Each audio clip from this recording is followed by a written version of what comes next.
France contre Bali, qui gagne vraiment en 2025? Ça fait maintenant plus de 2 ans et demi que je vis à Bali et dans cette vidéo, je vais comparer point par point ma vie à Bali contre celle que j'avais en France. On va parler coût de la vie, logement, opportunités pro, santé et reste bien jusqu'à la fin puisque le dernier point est celui qui, selon moi, fait que Bali est le meilleur choix. Alors, on va commencer par le premier point, donc c'est le coût de la vie global. J'ai trouvé ce site qui s'appelle Numbeo et qui te permet de comparer le coût de la vie entre différents pays ou différentes villes. Donc j'ai comparé Paris à Bali. Ce que tu peux voir, c'est que le coût de la vie global à Bali est quasiment 55% plus bas qu'à Paris. Le coût de la vie qui inclut le loyer est quasiment 46% plus bas qu'à Bali. Les restaurants, c'est quasiment 70% plus bas qu'à Paris.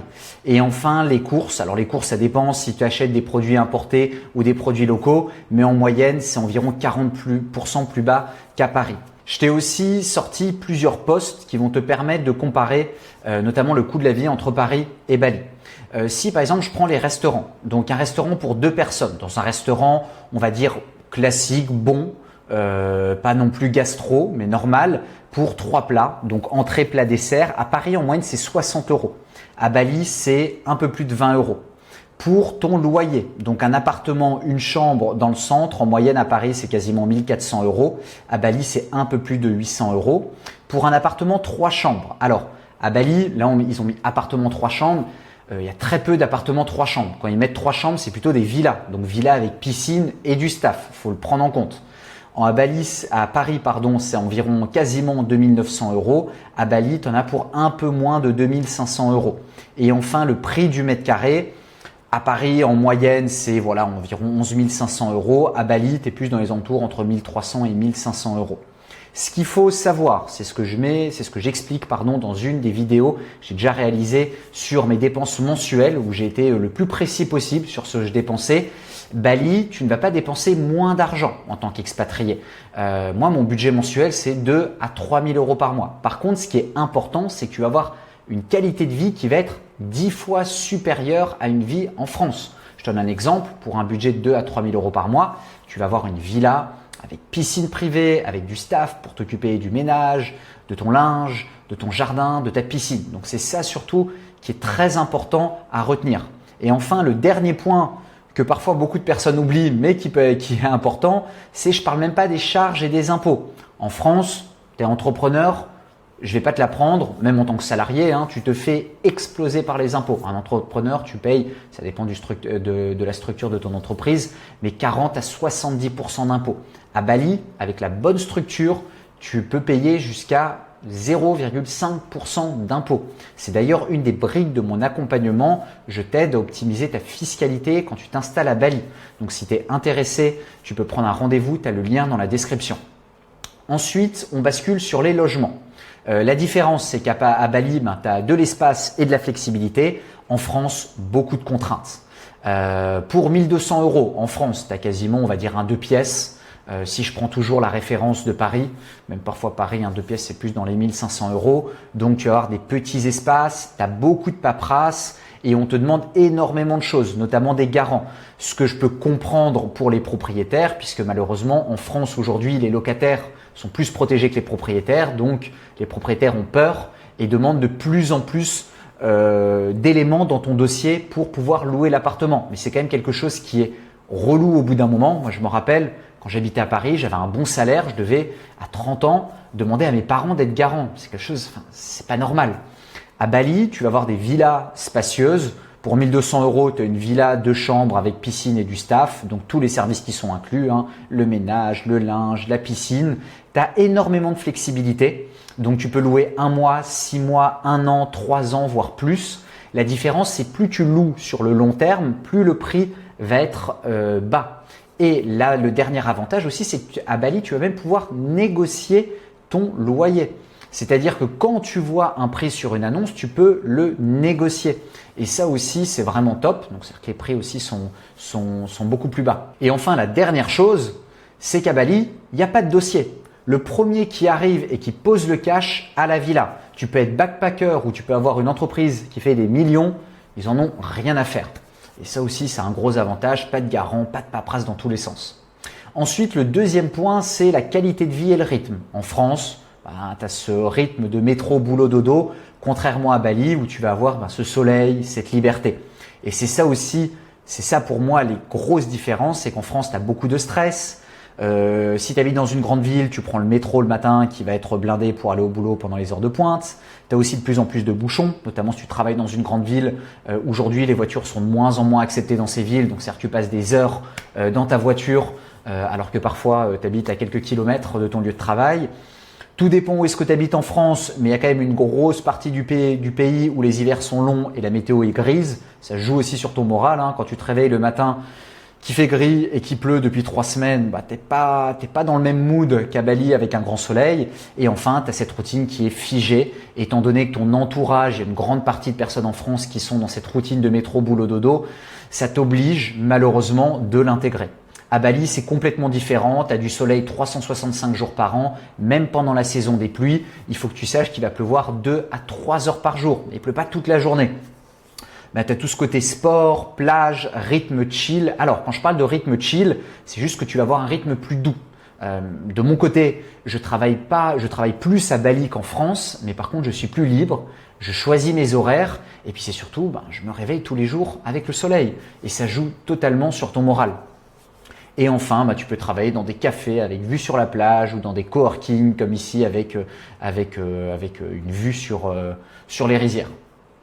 Ensuite, la communauté et les rencontres. Ça, c'est un des gros avantages de Bali, c'est l'ouverture et l'énergie positive. Et pour te le prouver, je t'ai mis ces captures d'écran. Donc dans des groupes Facebook.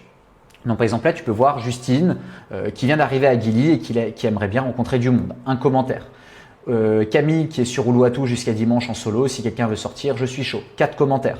Zéa est avec une amie à Ubud. Certains d'entre vous seraient partants pour sortir vendredi ou samedi. 3 commentaires, etc. Et là, je t'ai pris 4 exemples, mais tu en as plein d'autres. Et c'est ça qui est vraiment top à Bali, c'est qu'en fait, les personnes que tu vas rencontrer, ce sont des personnes comme toi, qui ont tout quitté, qui sont là à l'autre bout du monde et surtout qui pensent comme toi. Donc, ils vont être beaucoup plus ouverts pour rencontrer du monde.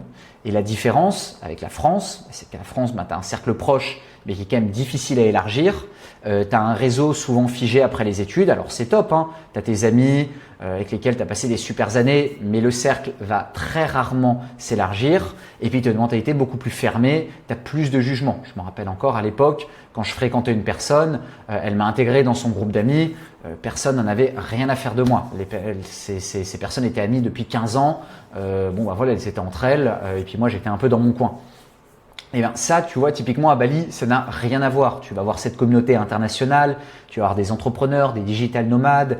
Les rencontres vont être très faciles, que ce soit dans les cafés. Dans un café, si tu vois quelqu'un bosser avec son ordinateur dans un café, tu peux aller lui parler, tu verras qu'il sera ouvert à la discussion. Tu peux aussi rencontrer du monde beaucoup plus facilement avec des activités, par exemple sportives ou bien des événements. Tu as énormément d'événements d'entrepreneurs. Tu as une mentalité qui va être beaucoup plus ouverte, beaucoup plus optimiste. Et enfin, tu as cette ambiance qui va être motivante et surtout énormément d'entraide puisque vous êtes tous dans le même bateau, tous en tant qu'entrepreneurs avec les mêmes défis et les mêmes galères. Concernant la santé et la sécurité, ça on ne peut pas l'enlever à la France, c'est quand même un des gros avantages, c'est que tu as une excellente couverture sociale. Par contre, aujourd'hui, tu as des hôpitaux qui sont saturés et des délais qui sont longs. J'ai encore parlé avec un ami, 4 mois pour prendre un rendez-vous chez un radiologue. Tu te dis, mais où va ton argent? Tu payes de plus en plus d'impôts, mais les services sont de moins en moins bons. Ça, c'est aussi un des gros problèmes. Tu as une insécurité qui est de plus en plus grandissante. C'est un des gros problèmes en France. C'est qu'aujourd'hui, c'est pas un pays sécure pour moi. Après avoir voyagé dans beaucoup d'endroits dans le monde, la France, c'est pas un pays sécure.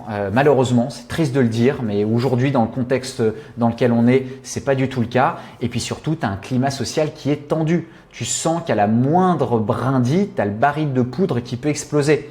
Et c'est notamment à cause de ce climat social qui est tendu que tu vois aussi, malheureusement, tu le ressens sur ta vie de tous les jours quand tu habites en France. Bali, alors c'est complètement différent. Ici, tu vas avoir accès à des cliniques privées et modernes. Donc, par exemple, BYMC ou Siloam. Je t'ai mis un exemple ici d'une chambre à Siloam. Les cliniques privées sont incroyables.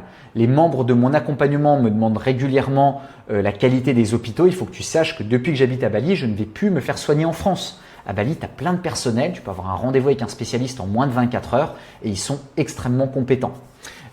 Si tu as une assurance expat, tu n'as pas d'avance de frais. Par contre, il faut que tu choisisses la bonne assurance expat. C'est aussi une des briques de mon accompagnement. J'accompagne les expatriés à choisir la bonne assurance pour éviter tout type de frais, pour qu'ils soient couverts, notamment aussi sur les longues hospitalisations s'il leur arrive quelque chose. Et puis, tu as aussi une vie plus saine, sport, air marin, alimentation. Et enfin, zéro insécurité.